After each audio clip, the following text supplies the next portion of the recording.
What's up, guys? Josh Pate here from 24/7 Sports. The Social Distance Series rolls on. We got a really fun guy to talk to today. Played several years in the league, former first-round draft pick out of LSU. But Marcus Spears, here's what I want to know, man. You're about to transition into the NFL media world. So when people are introducing you these days, what title are they even using?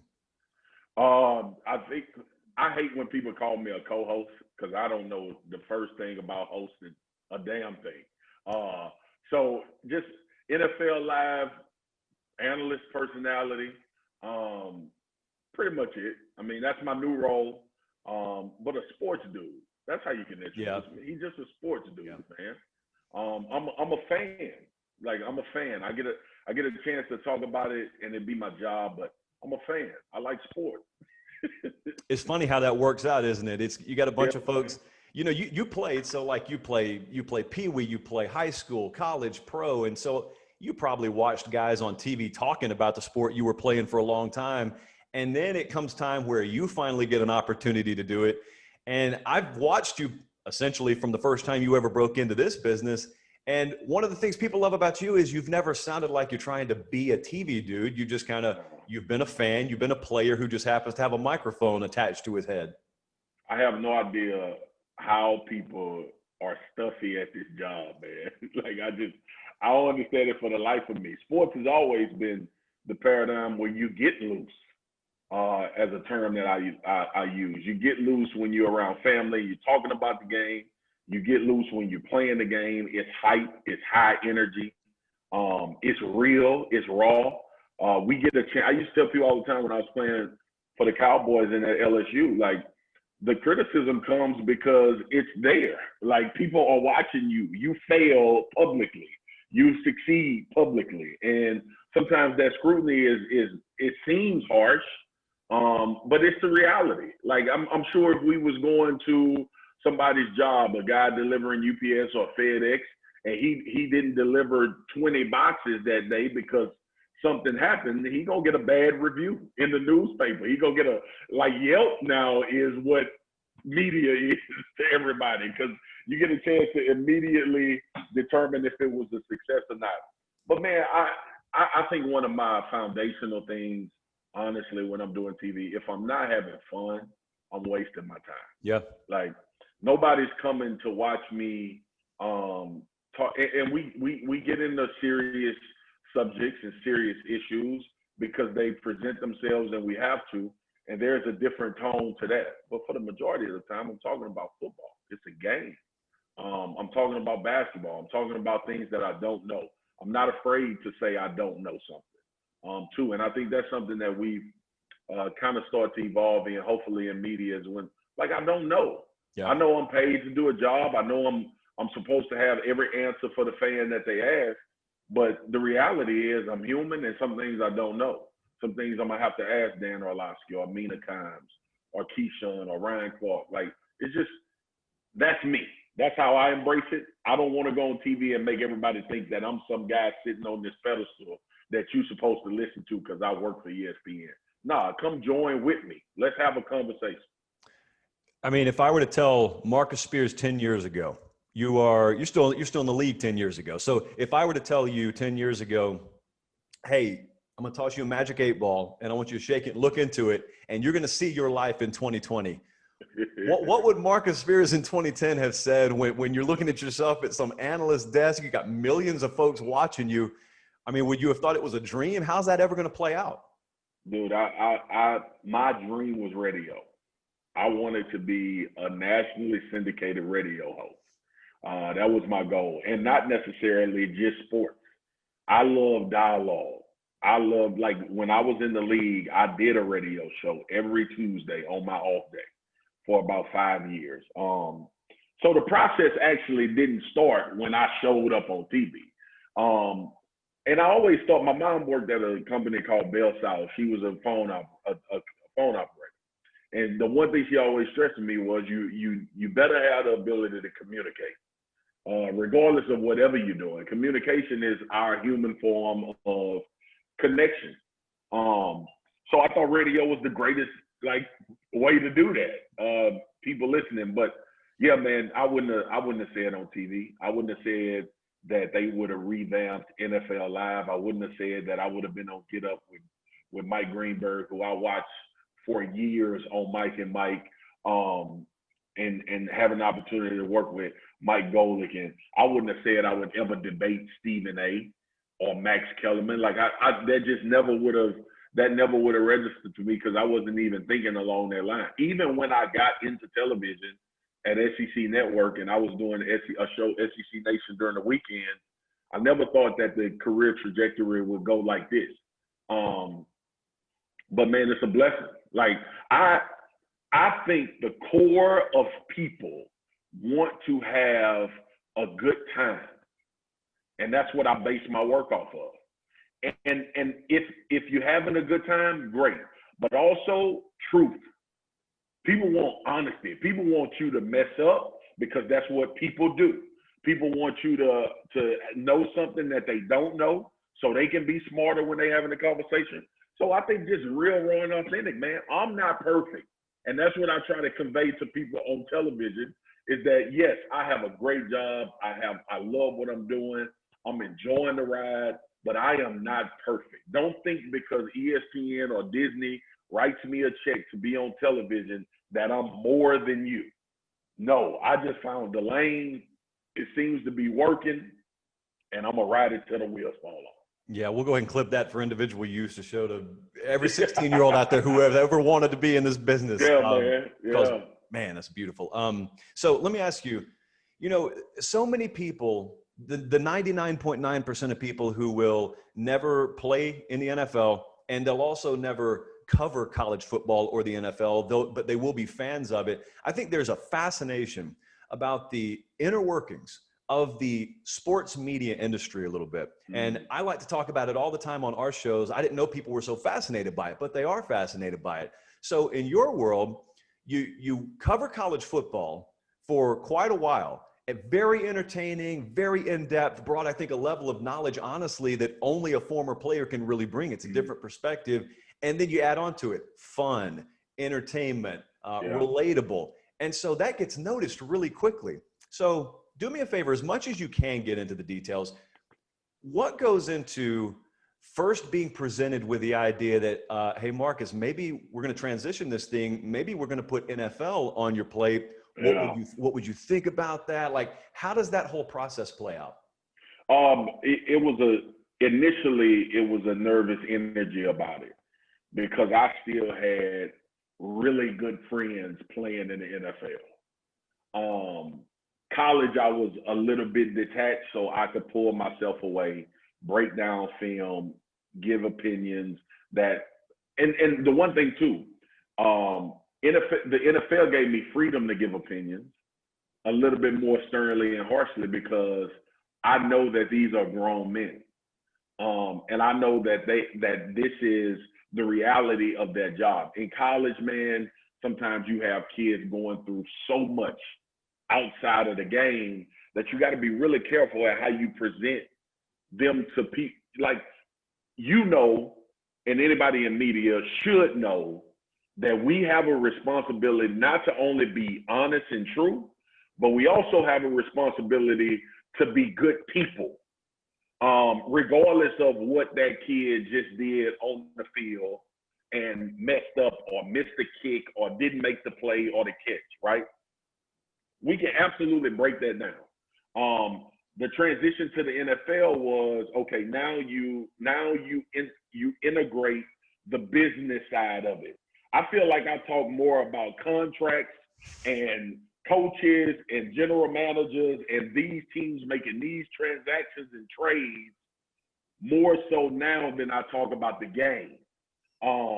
And obviously in the off season, that's the case. In college, it always seemed to be the game was the central focus. So the NFL to me was a little bit nerve-wracking, because I knew I was going to have to talk about players when they said something crazy, did something crazy. What would I do when a former LSU player did something crazy and I had to give my honest opinion? And the person that I am is always like, if I know you and I have a relationship with you, I want to know why you did what you did, why you said what you said, before I give an opinion about it if I can reach out to you. So I knew that would be a difficult part. And then I got into it and I started thinking to myself, like the responsibility that I have to my job and the responsibility that these guys have to their job is going back to being true and honest.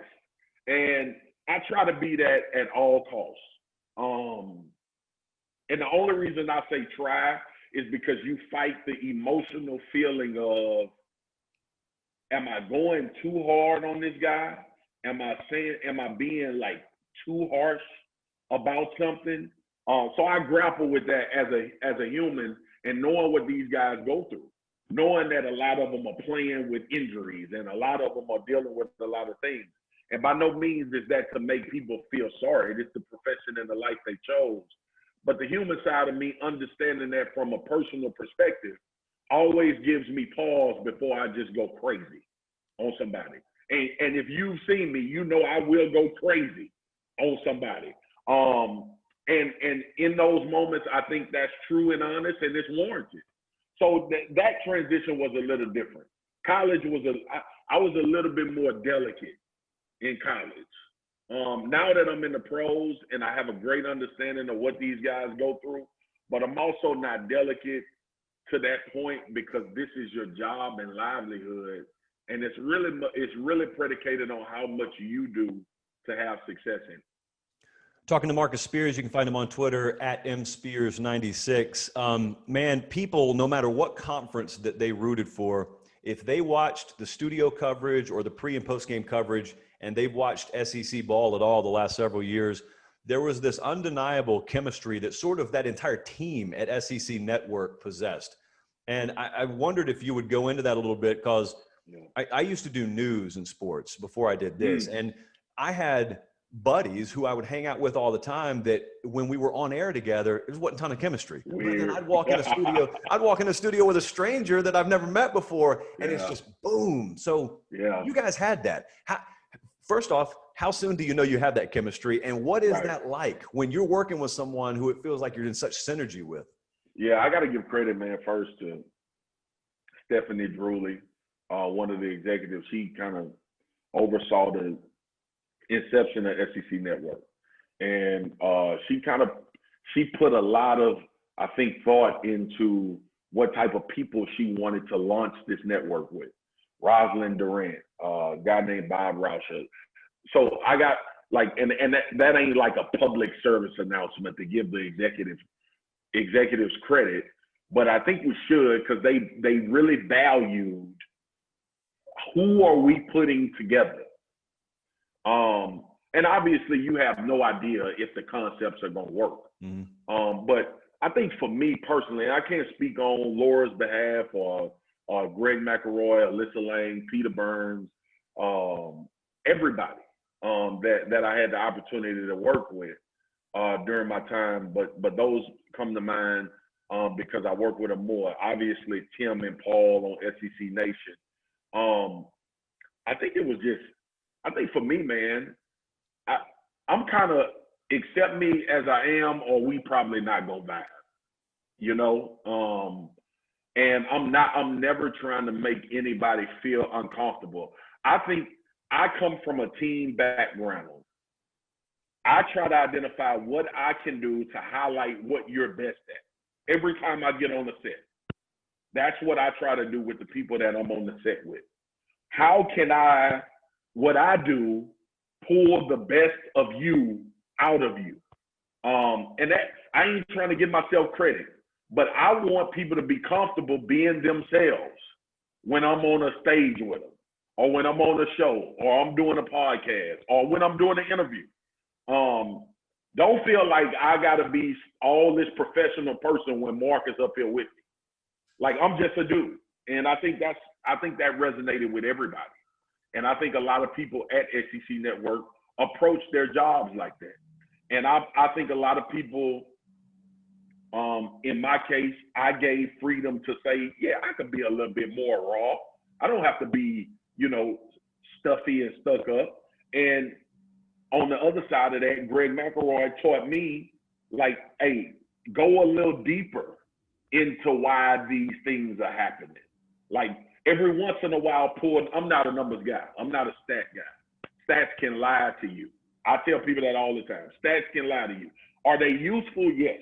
Analytics matter? Yes. All of that. But man, honestly, we just people sitting here talking about what we see. And fortunate enough to work with Laura from the beginning, and now she's gonna be hosting NFL Live. So that continuity and comfort there. It's just SEC Network was a dope dynamic, man. It was a lot of people that were grinding, that were trying to get to the big stage. It was a lot of people that loved and were passionate about SEC football, and everybody did everything they could to make it work. And if you didn't vibe with the crew, that culture and that environment was gonna kind of remove you. And I think that's how you got to set things up. It's a team. That's the best way I can explain it. And a lot of people played their roles at a high level and still are playing their roles at a high level. So, I mean, well, you've lived a life for a long time that requires you to be on the road a lot. And this lifestyle requires you to be on the road a lot. I think it was SEC Media Days, maybe we were at a few years ago. I went in that Winfrey workout room at like midnight. And there you are over there, pouring sweat, only other one in there. I mean, you're a former player. Like your entire lifestyle has been predicated on, all right, what time am I working out today? And then we'll work the rest of the day around that.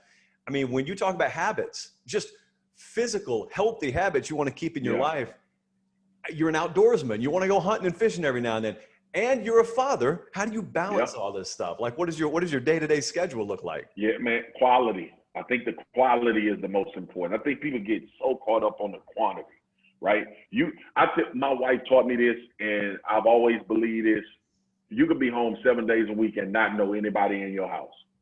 Like, I'm a firm believer in that. It's a lot of people during this pandemic that realize I don't know the person I'm sleeping next to. I don't know my kids like I probably should know. And I find myself as a father and as a husband sometimes saying, am I really in tune enough with my family to leave for 3 days and we still feel connected? And we reassure each other of that. But that's a great question, man, to your point. The problem is I don't work out enough as I should,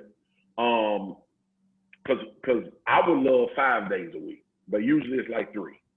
I would love to do like hard workouts, but my body like, nah, bro. Yeah. We just trying to stay, in some semblance of health. And so a lot of, when you say balance for me, is I wake up in the morning, I check in with my wife, I check in with my kids during this pandemic. Obviously, in a normal time, I would have a schedule that I would be going by. And then we go through the day and we figure out, okay, we're doing this thing at this time. And it's not like, okay, at 3 p.m. we gonna eat. And we together. And daddy got to work out. So is everybody going to work out, or is it just daddy? Or mama going to work out? Is mama working out by herself, or is everybody working out? That's kind of how we vibe, man. Because we want our kids to be kids, right? We have our two oldest are athletes, really good athletes. My daughter is a volleyball player who probably is going to be a top volleyball player in the country and get recruited, already getting letters at 13. My son is a baseball player and a basketball player, really good, super athletic. My wife played pro basketball. So we kind of was like, listen, this probably would be a good mix if we come together. And my youngest is starting to get a little antsy. She wants to play softball. That's what she threw out there. So we have a competitive family, so we just keep juice, man. But I think the balance comes from everybody working together. My mom lives with us. We just brought our niece in from Texas who's going to go to Howard University. I'm living in the Northeast now. I just, family. What's important? Hey, the question is, what's important to everybody today? And we're going to try to go by that, right? My son say, hey, I want to go down the street, play with my friend, ride bikes. I want to go outside, hit the baseball. That's important to you today. All right, what's important to mom and dad for you? Make sure you do your homeschool. Make sure you go through and get completed the things you have to do. That's how we create balance. It's like, I do self-help books. how to run a family, all of that. Not this family. we got too much. We got too much going on, man. So everybody just everybody just adjusting to what everybody needs are, and I think that's the most important thing. And that's why you have to communicate with the people in your house. What are your needs? How can I facilitate them? And sometimes my wife's need may be I need to sit on the sofa, I need to watch TV, and I need y'all to leave me the hell alone. and I need you to get on the grill so they can eat and they don't have to ask me. And then some days she want to do everything. So I think that's how we create balance, man. Hey, I got to ask you this now before we wrap it up. You said you lived in the Northeast now. What is it like to people in the Northeast when you tell them about cuisine, about the way you eat back home, and you throw some of those names out there, man? It's got to be foreign language to them. Dude, it is, man. Gumbo, crawfish. I had a guy the other day in the grocery store. They got a giant right down the street from my house. He said, "Do you eat crawdad?" I was like, "We don't call them that, bro. We eat crawfish, man. We eat mud bugs. That's what we call them sometimes in Louisiana too. I'm a big, I'm outdoorsman, like you mentioned. I fish, so a lot of people up here call crappie. They say crappie. Yeah. Where I'm from, we call them sac-a-lait. Yep. That's what we call them in Louisiana. So it's I'm learning, man. I'm learning the whole Northeast vibe. I gotta say the area that we in, people have been nice. It's not as friendly as the South when you like people saying hey and yes ma'am.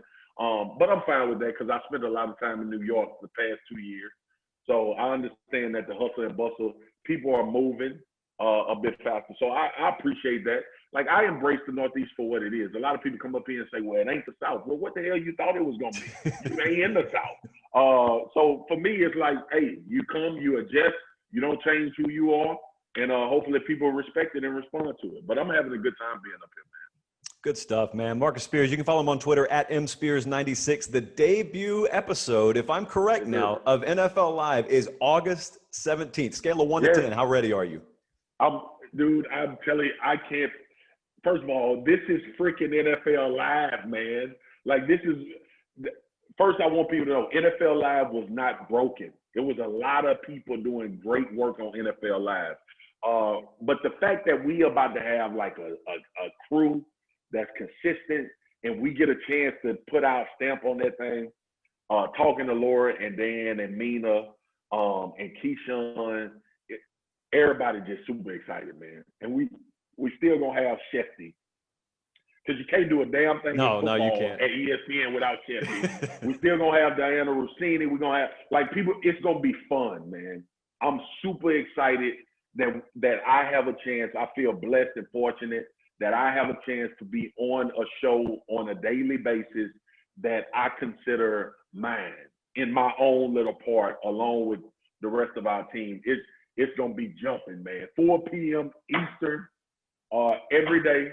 We start on August 17th, but you know damn well what you're gonna get with the swag. We gonna have a good time, man. I can't wait. Marcus Spears, man, we had a good time today. I appreciate you joining us. Yes, sir. Man, thank you for having me, man.